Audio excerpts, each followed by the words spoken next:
Hello, hello. Um, hello, can you hear us now? I can hear something. Hello, can you hear me now? Okay, all right, thank you. Peter, can you talk? Yes, can you hear me now, everybody? Okay. There's an echo. Hello? How about that? Is that better? Well, Peter, are you there? Well, because I apologize profusely. Because of the audio problems, we're gonna have to reschedule. Stay close to the mic, please. Is this better?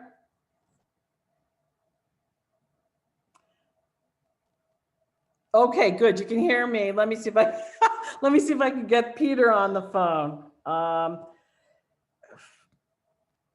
Maybe he'll answer. Hold on. Okay. We're having problems with Peter. Let me see if I can get him. Hey, Peter. Hello. Hi. So we're going to go. Can you hear Peter now? Everyone, I'm going to put him up to the microphone. All right. So we're going to go. I guess we will go forward. If we still have people here, Peter, they haven't all abandoned us. I'm gonna skip ahead to my introduction of Peter Alden, and then Peter will talk for about 45 to 50 minutes, and then we'll take questions from the audience. So many of you know Peter. He's a Concord native and a international ornithologist.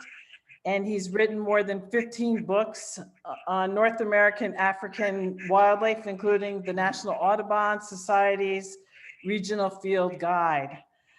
Peter will be the first to tell us that he is not a writer, but with more than 3 million copies sold of his books, we might have to not listen to him on that note. He organized the world's first biodiversity days with Dr. E.O. Wilson, where 2,700 species of fungi, plants, and animals were found within 5 miles of Walden Pond. And this happened during 2 July days. Peter has also led hundreds of bird and nature tours, safaris, cruises, and private jet excursions to more than 100 countries. It might be said that, like Henry, Peter considers Concord to not only be his home, but his Rome. He serves on the Thoreau Farm Trust Board of Directors, so he is my boss. And he is a frequent contributor to the Thoreau Society's annual gathering, where he gives natural history tours of Concord. You can also find him these days at Thoreau Society's bookshop at Walden Pond, where he works when not giving birding or leading birding tours. Excuse me, Peter, we lost Peter, so I'm trying to get him back.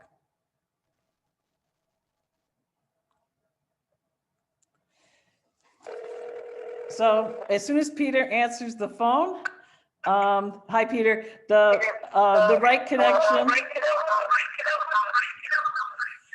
is proud to present our friend and neighbor, Peter Alden. I'm gonna have to call you again, Peter.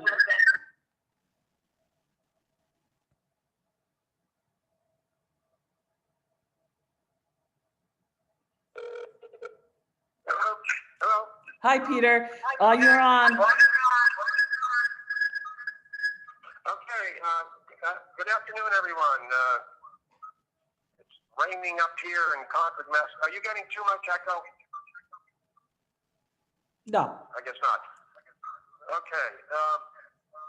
Anyways, I want to talk about some of the changes in the wildlife here in New England, as Henry noted in his day, versus what we have here today.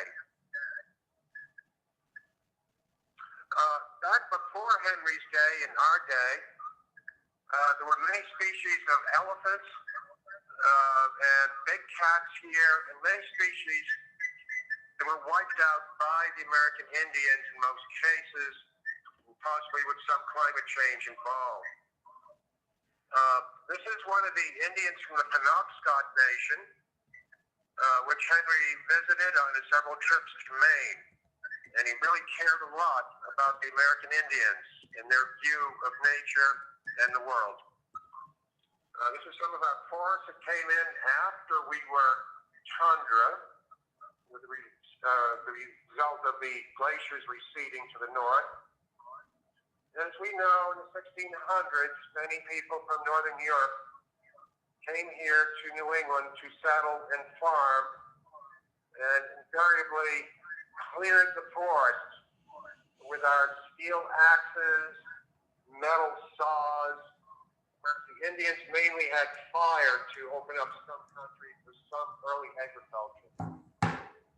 This is the dirt roads that occurred throughout New England, with orchards and fields covering 90% of the land in Henry's day, south of the White Mountains. This is his iconic cabin reconstruction at Walden Pond. And he was not only a great philosopher, anti-slaver, tinkerer, but a great naturalist, and was considered to be an early father of the conservation movement and ecology in general. Henry took major notes on the blooming of flowers, several hundreds of species over 15 years. 150 years later, at Boston University, Premack and his other associates have kept track of what the flowers are coming out now. They're now coming out a week, 10 days earlier than they did in the mid-1800s. He's done the same thing with the birds. And when our neotropical songbird migrants come back, they're coming back about a week or 10 days earlier than they did in his day. So that is stuff on climate change that cannot be replicated by the strongest computers in the world. It was his time and energy making notes long before computers. This is Edward L. Wilson on the left. Bob Durand, a former Secretary of the Environment in Mass. At Henry's cabin door at the start of one of our bio-blitzes. We now have 3,600 species, larger than a millimeter, found on 3 successive July 4th weekends within 5 miles of Walden Pond. These bio-blitzes honoring Henry have been now taken place in 40 countries around the world and most U.S. states, and they're now called bio-blitzes. We originally called them biodiversity days, all done in Henry's honor. One of the birds that has changed, because the clearing of the forests from Concord to Omaha was the little birds that used to follow the buffaloes, called cowbirds or buffalo birds. And they have spread east as we replicated the Great Plains grasslands all the way east to Boston. This was in the 1800s. This is the male cowbird. The female lays up to 50 eggs in 50 different nests each summer of native songbirds. Very dangerous, non-native to New England. This is the native wood thrush, and Henry loved the music of the wood thrush and the hermit thrush in particular. Right now, 90% of all wood thrush nests are parasitized by one baby cowbird egg, who then elbows out its adopted siblings, takes all the food of the wood thrush, feeding this adopted child, quote, quote, and they are now declining rapidly. So open country birds flooded in from the west, and this is the barn swallow, locally called the barn swallow here in Boston. And it is declining because there's fewer grazing mammals, fewer flies, and it nests mainly with mud attached to unpainted surfaces. Now that all the barns are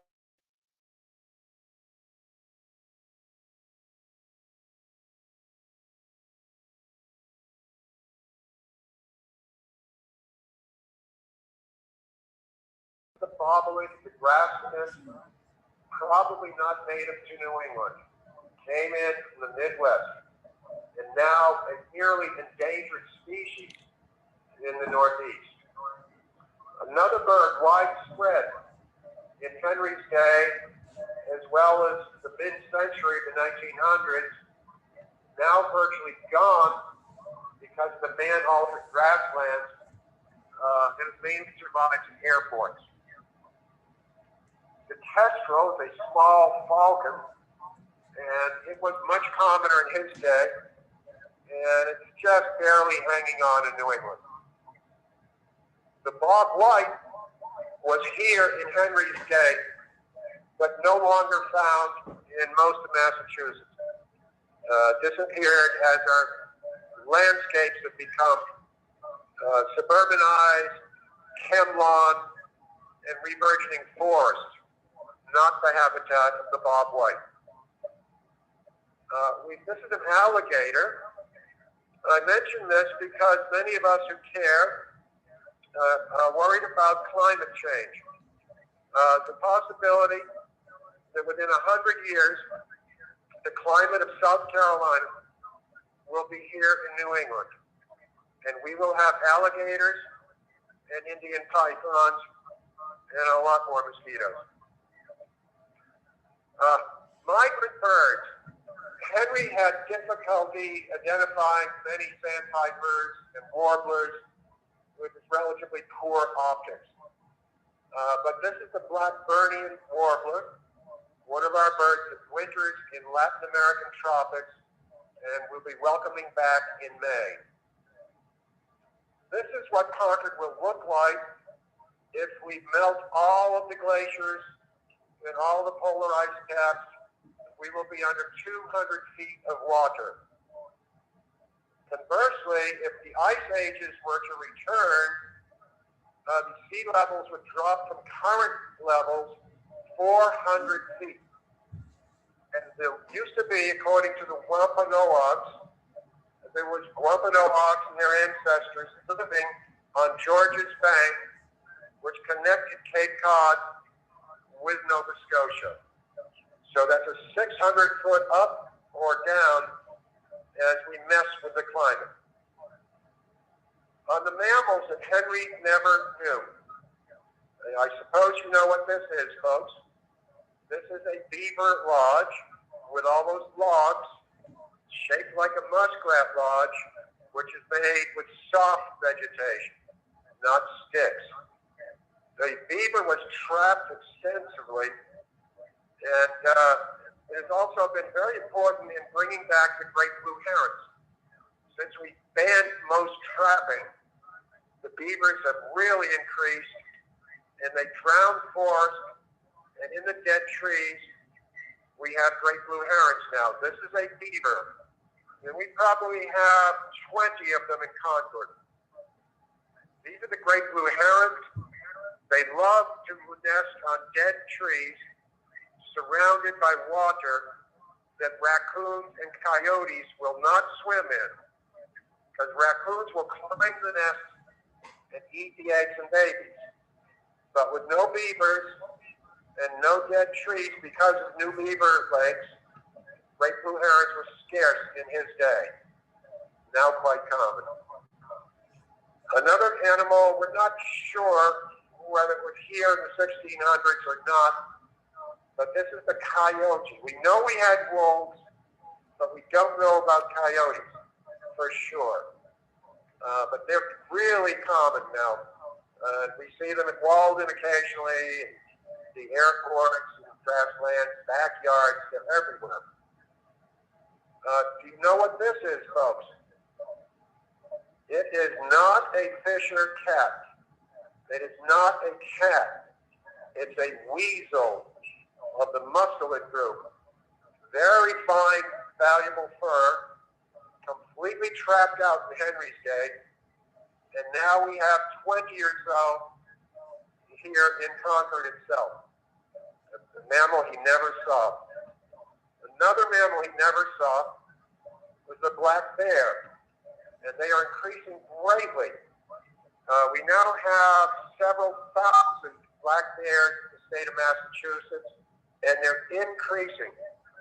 Relatively harmless to humans compared to a grizzly out west. The moose also was gone in Henry's day. To Henry, it was like a dinosaur, but it has come back from the North Woods, and its numbers in mass reached almost 1,000. It has been showing up in Concord, but the ticks, which Henry never complained about, the ticks came north as the moose was coming south, and they met, and some moose now have tens of thousands of ticks. They get emaciated, they get frostbite as they scratch irritating ticks. The numbers in mass have gone down to 300, and as the ticks move north with climate change and the vast herds of deer, they are disappearing. This is the little Bambi of white-tailed deer, and Henry never saw a deer. The deer were gone here, but now they've come back, and we have maybe 400 in our town alone. They're eating the wildflowers, spreading Lyme disease, eating the saplings of many of our broadleaf trees, and we do not have the big carnivores to take care of them. There's just way too many white-tailed deer here, and Henry never saw one. The last he'd heard of in Concord was around the 1780s. One was seen and shot immediately. So I suggest we bring back the cougar or puma, aka mountain lion, as we used to have here, and they would keep track of the deer and get them back, help the wildflowers, help the songbirds, help vegetation structure by the deer having eaten most of the shrubs.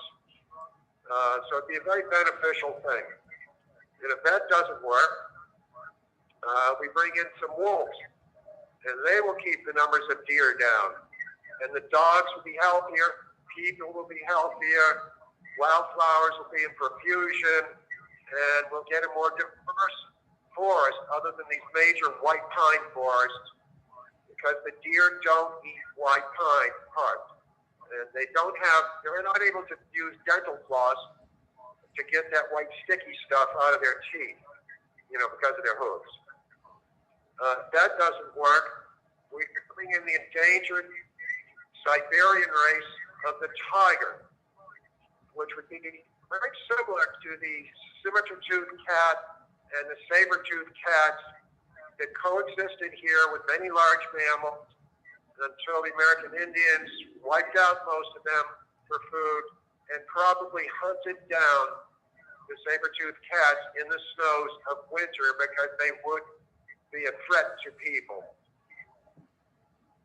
On birds, Canada goose, that is now the commonest bird on our Christmas bird counts in the Concord area. Very scarce in the day of Henry.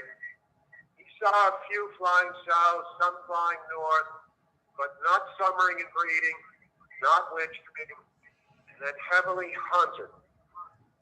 But they're now very common and just hundreds and hundreds around. Another duck that's our common duck today was not seen by Henry. The mallard was a bird of the Old World in the northwestern U.S. and was strictly accidental in mass in the 1800s.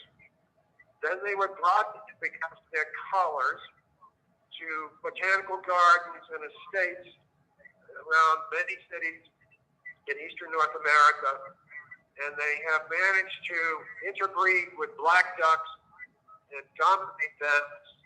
So the black ducks are now, our native black duck is quite scarce. The mute swan, also, Henry never saw. It's ornamental, mentioned by Shakespeare from the Old World. It's very pugnacious against all other waterfowl, any water body it decides to nest in. So they're not very welcome despite their relationship with Shakespeare, and they're just rather pretty to look at. Another bird may or may not have been in a few cities in his day, but now fairly common. This is the rock pigeon of the Old World. And they do manage to keep down the number of rats because they eat all the potato chips and the pizza crust that sloppy people throw around in city parks. But anyways, they're pretty common now. Another bird of Shakespeare, the starling, a very short, pointy-winged, short-tailed bird, has been brought over here and considered a nuisance by anyone growing fruit or running a bird feeder. And also parasitize nesting boxes and tree holes of many native species. The house sparrow, once known as the English sparrow, also takes over the nest boxes and tree hole nests of many of our native birds. It takes over the tree swallow nest boxes. It runs around and eats probably 500 mosquitoes a day, and native and gentle. It takes over nests of the bluebirds. We're struggling hard to keep them going. And if a house sparrow or starling wants to take over a hole in a nest box or a tree from a bluebird, and they don't leave, it'll peck the sitting bluebird, throw it on the ground. If there's nestlings or eggs, they'll throw them on the ground and take over, which is a big shame. These are baby bluebirds looking for caterpillars or other insect food, but they don't survive the onslaught of nest parasitism of the invasive alien house sparrow. This is a view in my backyard. I live on the Assabet River on the west side of Concord. And this was a river that Henry canoed to. He would get on his riverine craft at Fairhaven Bay, go down to Egg Rock, where Dick Mettenbeck runs our canoe trips most summers at the annual gathering. And then he'd canoe up the Assabet to a point beyond my house, which had only a little clump of climbing fern, a vine fern, quite rare this far north, and he came by my backyard every day. I mean, once a day, every year. And that's why this section is part of the National Wild and Scenic River in our area's rivers.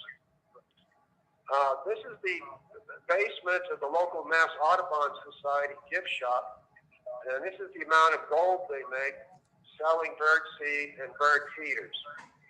I do some tongue-in-cheek talks on why we should ban bird feeding. It is a big business, and there's some pluses and minuses. But it has subsidized some birds that would not make it in the winter as they come north. But this is a bird that used to come south, the evening grosbeak, but it's from the boreal forest. But now there's so many bird feeders in Canada, it gets usurped before it gets down to Concord, Mass, and we don't see them anymore. But on the reverse, a bunch of southern birds have come north. This is the red or northern cardinal bird Henry never saw. At one of our annual gathering meetings, someone mentioned the cardinal shore on the Sudbury River, figured that that's where Henry saw cardinals. Nothing to do with this bird. It has to do with the cardinal flower. But they would occur to the North Pole if you put a sunflower seed feeder every mile between here over the icy tundra to the North Pole. Another bird Henry never knew, misnamed, it's called the red-bellied woodpecker. It has a bit of pink between the legs, which you never see because it's always plastered against the tree trunk. This could have been called the Carolina woodpecker, came into Concord in the 1960s, partly subsidized by feeders in the wintertime. This is one of my favorite birds. When I lead groups into the Walden Woods, Estabrook Woods, I hear this beautiful, beautiful song, and I tell people, listen for the New England nightingale. And they hear this bunch of Peter, Peter, Peter. And then they see my name tag, and they think, oh, okay. But this is a relative of the chickadee, completely not present north of Princeton, New Jersey in Henry's day. And now the Concord, Mass. Christmas bird count leads the nation in the number of tufted titmice, mainly due to the subsidy of thousands of people feeding birds in the wintertime. Another bird Henry never knew is the Carolina wren, eating a mealyworm. And this goes tea kettle, tea kettle, tea kettle, or cheeseburger, cheeseburger, cheeseburger, always in threes. Very pleasant little bird. And by the way, the only bird that Henry saw that we no longer have is what? The passenger pigeon, which he called wild pigeons back then. And he saw people putting out corn kernels and seed with nets and then get the pigeons, and then they shoot these nets and capture the pigeons. Extinct since the early 1900s, passenger pigeon. Some people feed in the summertime, and Henry did see this bird and kept track of which date in May it came back. It sings like a robin, but even sweeter. And this is the rose-breasted grosbeak. And they will come to bird feeders in the summertime. No reason to stop feeding in the summer. Another bird, a mammal that's attracted to bird feeders is the old house cat, derivative of the European African wildcat. Very smart little creatures, highly loved by many people. But those who put the cats outdoors should be reprimanded or fined or educated. There's about 5 billion Native American songbirds are killed each year by outdoor cats. I had 5 of them coming to my feeder back when I fed birds, but not so much now. A real danger. This is a Cooper's hawk, an immature, and that's the common bird-eating hawk that comes to feeders. Not to feed on the sunflower seeds, but to attack some of the birds that are nearby. This is a red-tailed hawk. Now, most hawks in his day were shot, as they were up in the early or mid-1900s. They're not protected, and this is now a very common hawk. You can see this individual is eating a vole. How do you tell a vole from a mouse? A mouse has a tail longer than the body. Voles have tails shorter than the body. And this, of course, is called the meadow mouse. It's not a mouse, it's a vole. But that's the red-tailed hawk. A few other birds that are here that Henry didn't know. He did see a mockingbird, but we think it's probably an escaped bird because it mainly occurred from the Chesapeake Bay south in his day. And we do apologize for the bird people's English names because most every state bird south of the Mason-Dixon line is now called the northern cardinal, the northern oriole, the northern flicker, and the northern mockingbird. And I think something should be done about that. That's because other members using that group name occur in Latin America. Another creature attracted to bird feeders is this delightful gray squirrel. And we do complain about invasive plants and animals from other continents that have escaped here. But we have things from the eastern U.S., which are native and somewhat balanced accepted bird feeders, that are real nuisances elsewhere. This gray squirrel, native to the Walden Woods, has been introduced in the British Isles and has wiped out the castle-eared red squirrel native to Britain. survives only in a few mountaintops in Scotland. Some of our other goldenrods, black cherries, bullfrogs, a lot of things have been brought from America and are messes in other parts of the world. It's a two-way street. I stopped bird feeding back in 2004 when the Red Sox of Boston were playing the St. Louis Cardinals. I had like 7 cardinals coming to my bird feeder, and I decided I wanted to support the Red Sox, and so I stopped my feeding right then, and the Red Sox won in 4 straight for the first time in 80-something years, the World Series, thanks to my unselfishness on battling the enemy, the Cardinals. But anyway, it's quite a common creature. This is the only bird that has altered its migration route in the last 100 years. Nobody fed birds in Henry's day. Now millions of people do. This is the mourning dove. It sounds like an owl. And it used to migrate to Alabama, Georgia, and the Carolinas, but there's so many bird feeders up here in Concord that it's now a resident bird. It does not migrate. It surprises me that the grackles and the redwings, and I guess the cowbirds, have not altered their migrations despite the billions of pounds of birdseed spread out in New England every winter. We've lost the rumped grouse. This was the partridge in Henry's day, pretty common bird in remaining woodlands in his day. It was common up through the 1950s and 60s, and now with all the anti-trapping going on, there's so many good-nosed carnivores, there's coyotes, there's foxes, there's fishes, all sorts of things that can smell them and hear them, and they have vanished. We have not had one on a Concord Christmas bird count in 12 years. We used to get in the 60s and 70s like 40 of them.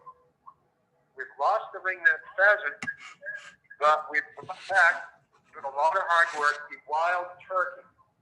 Gone in Massachusetts in the early 1800s, never seen by Henry, and we now have like 400 of these in Concord, and wherever you live in, your Fish and Wildlife people, your state agencies, been responsible for bringing this back.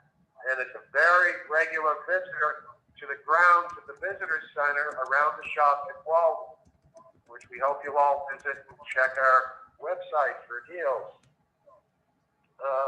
Henry did see a couple of these peregrine falcons, and they were suffering from DDT, fastest bird in the world, 200-mile-an-hour clocking on a dive, and they have now come back now that we've banned DDT up here.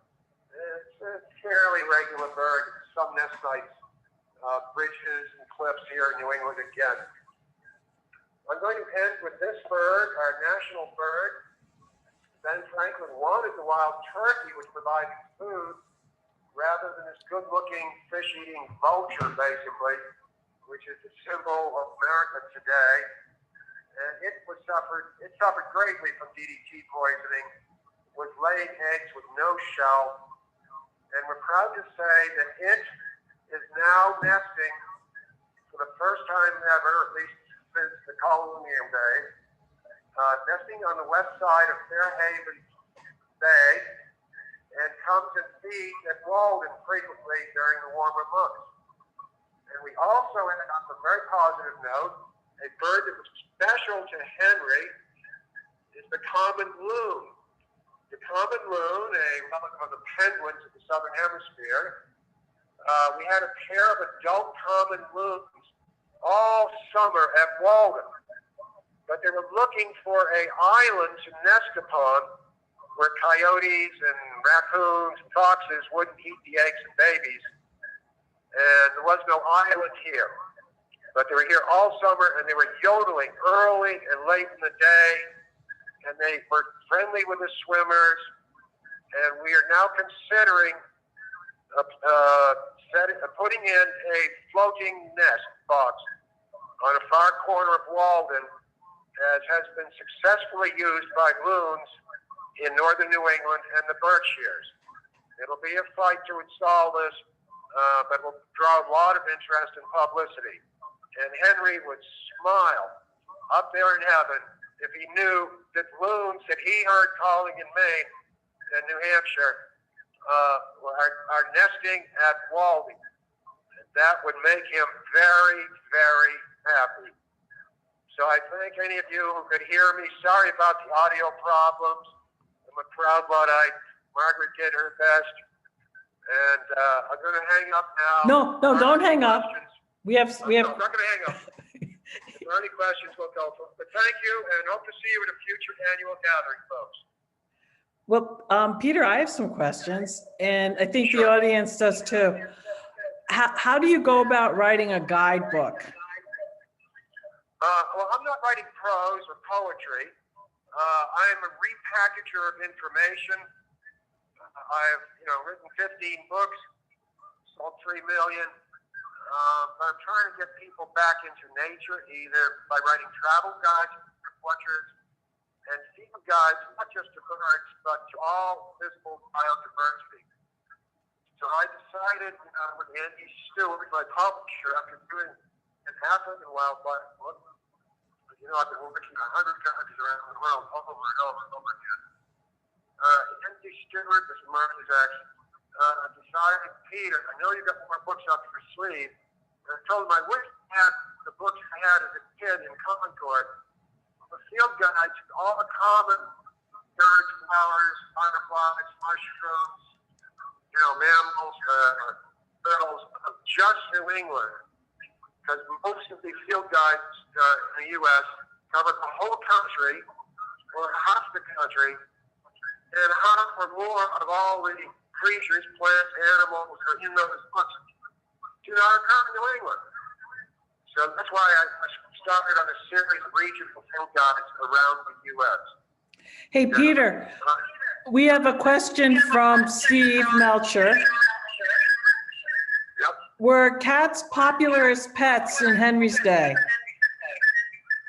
They've been popular for thousands of years when we were more of a farming society, both in Europe and North America, because the cats were considered useful for getting rid of rodents, neither farm animals, and storages of farm grains. Steve has a part 2 to that question. He wants to know what your thoughts are on the research done by Cornell's project Feeder Watch. Yeah, that's good. That's an attempt to get more people to notice what birds are coming to their feeder. And they have some special weekend in February where they keep track. Many low-bottom barns also do that. They know that feeding birds is often a gateway to get into bird watching, nature, and functioning correctly and being active in conservation methods. But it's a very good group at Cornell, the lab of ornithology. And we're friends with the president, the director out there. Nice thing, but you learn a lot at your feeders. Jan Ross wants to know, where can you buy your books locally? The shop at Walden Pond carries my underground field guide to New England, and I'm very happy that Mike Frederick, the Dark Society, has allowed me to attempt to sell all 8 of my regional field guides to Florida, Rockies, California, wherever. Shop. And also, I always have some at my house if everybody wants to drop by. And they also have binoculars, very good and expensive binoculars. Try to shop Walden. I believe Mass Audubon gift stores close to the moment. Local people can also find it at Carroll Farm at 9 at the corner in Concord. And of course, Amazon, I can wake up. Have you seen your life bird yet? A life bird is the first time in your life that you satisfactorily see or are shown bird you've known about, wanted to see. I have not seen a life bird in several years. But I briefly, in the early 1970s, was the first person of the 10,000 or so birds in the world. I was the first person to claim to have seen over 4,000 of those. And that was early 1970s. With surplus time and surplus money, go to many countries once and go on organized tours, and it exceeded me. Probably 1,000 people see more birds than each day.